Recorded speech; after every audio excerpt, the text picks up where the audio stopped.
Bonjour tout le monde, dans cette nouvelle vidéo, on va voir le discours rapporté, le discours indirect ou bien le discours direct. La règle, on commence par la règle. Pour passer du discours direct au discours indirect, il est nécessaire d'opérer les modifications. On va voir ces modifications. On a la première modification, c'est la modification des temps verbaux. Alors, on va voir la règle par la suite. Et puis, les autres transformations nécessaires pour le passage au discours rapporté. On va voir ça.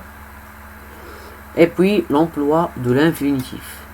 Tout ça est nécessaire qu'on le sait avant de parler de comment transférer ou bien transformer le discours direct vers le discours indirect.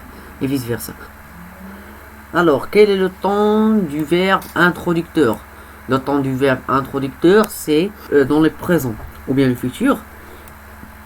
On va avoir la même conséquence. Mais si il est au passé, mais si le verbe au passé, on va avoir une conséquence qui est différente à l'autre.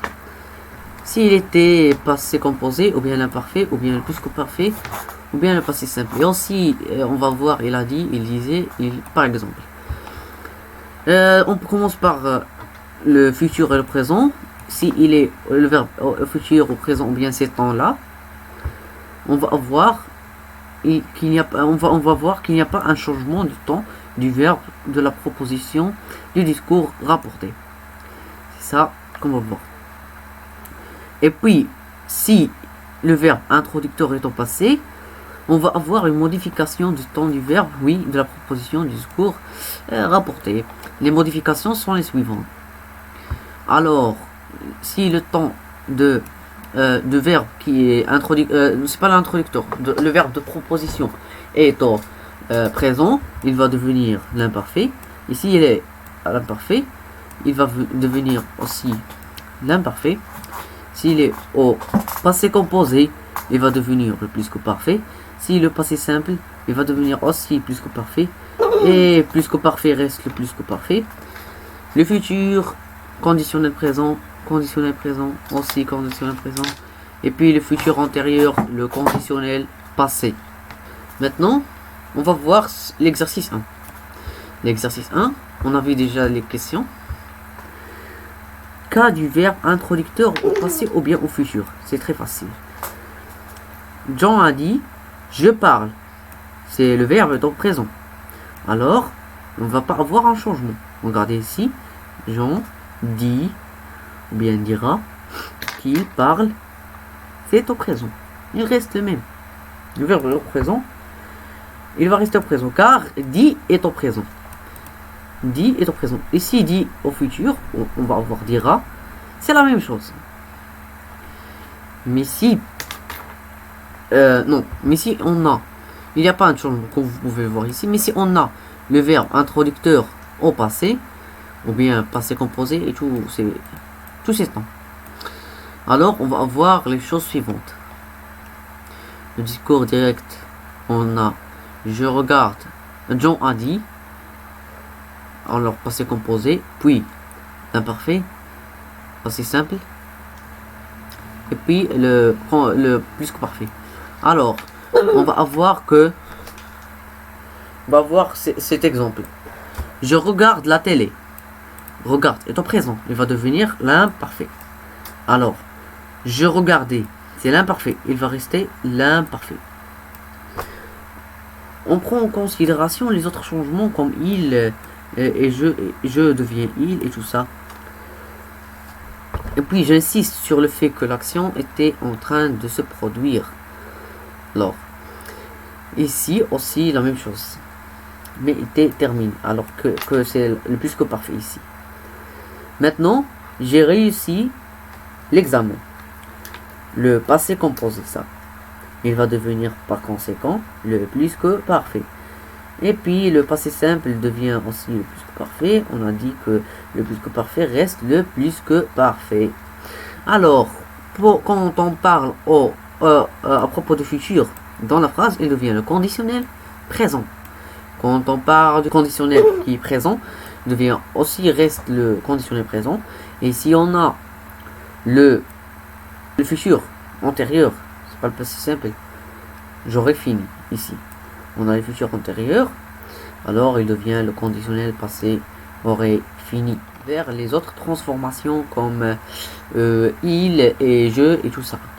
Et les autres indicateurs temporels et spatio-temporels, oui.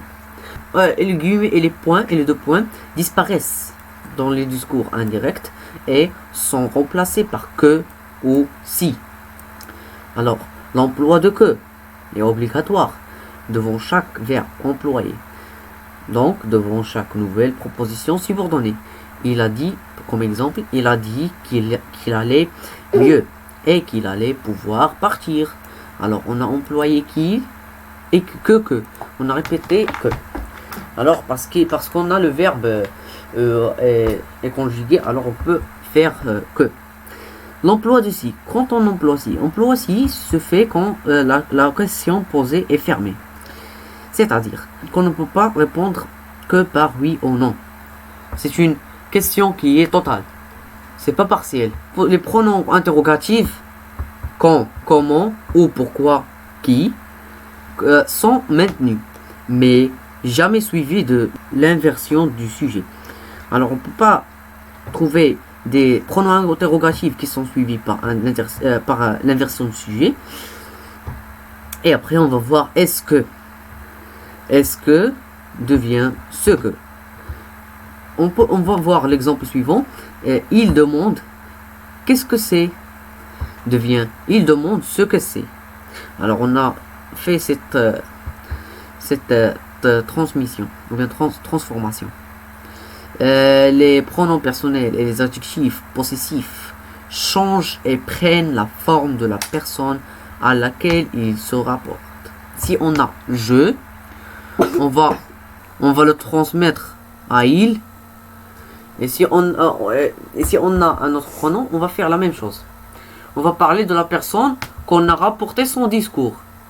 Maintenant, on passe. La transformation des expressions de temps et de lieu. Ici, aussi, on va voir les lieux.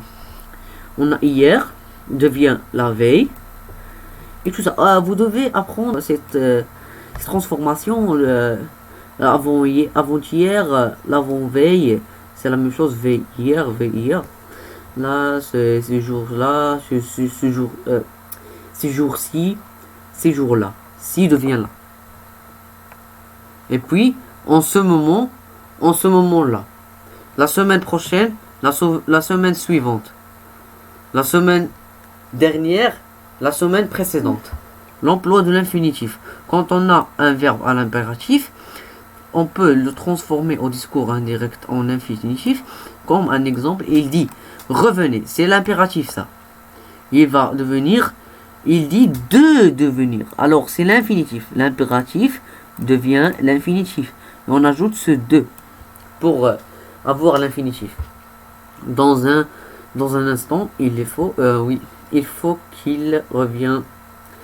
Il faut qu'il revenir dans un instant. Généralement, on modifie le verbe introducteur pour le rendre plus proche du sens. Oui, il demande de venir dans un instant. Bien dans un instant.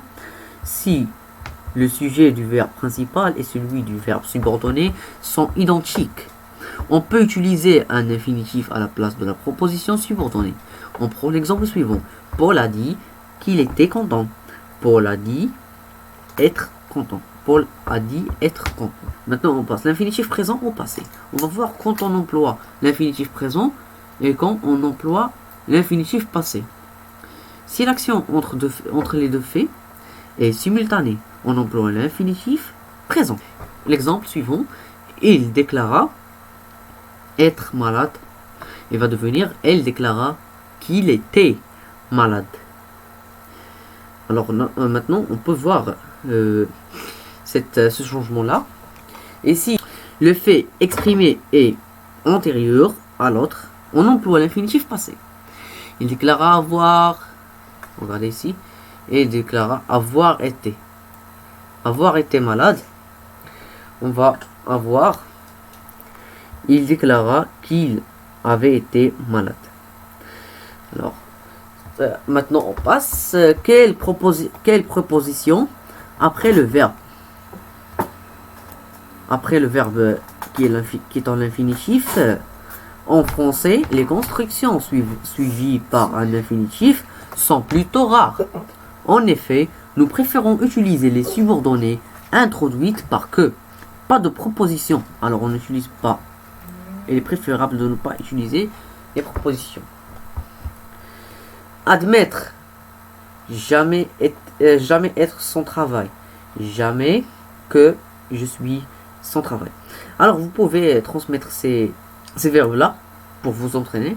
Avouer, affirmer, dire, reconnaître, répondre. Les verbes suivis par de, bien sûr. Dire de, demander de, prier quelqu'un de, proposer de, confirmer de, et les sont suivis par a qui sont obligés. Un exercice que vous pouvez le faire pour vous entraîner. Les verbes sont là. Mettez les phrases suivantes au discours rapporté avec les verbes introducteurs au passé. Vous pouvez vous entraîner de cet exercice. Vous pouvez le faire. Je vais vous donner directement la correction. Alors, correction d'exercice numéro 3.